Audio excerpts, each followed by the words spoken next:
Shat Miketz. In this week's Parsha, we're getting closer to the end of the story of Yosef HaTzadik. And the story goes that he was thrown in jail, and there was a Sar HaOfim and the Sar HaMashkim, the butler and the baker, and he interpreted their dreams. And when they got out of jail, he told them, "Don't forget about me." And a few years later, 2 years later, they end up in front of Paro, and Paro's having dreams, and he doesn't understand what's going on.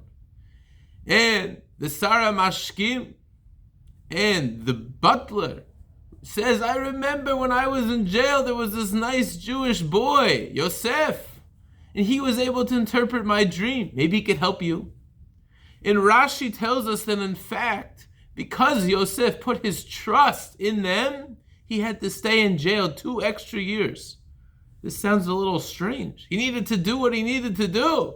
He's hopeless. He's in jail. The answer is Yosef on his madrega should have had more bitachon in Hashem.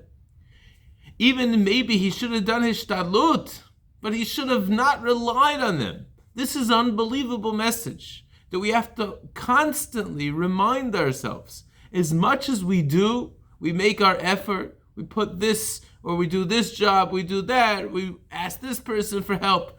Ultimately, the real bitachon, our trust, our faith is ultimately in the hands of HaKadosh Baruch Hu. As we know, the situation in Eretz Yisrael is always on our mind. May we all remember that ultimately the biggest bitachon is biyad Hashem. And Hashem, Mirtz Hashem, just like He took us and saved us in the story of Chanukah, Sha'asa Nisim Lavotenu, He'll continue to do Nisim for us if we put our trust in Him. Shabbat Shalom.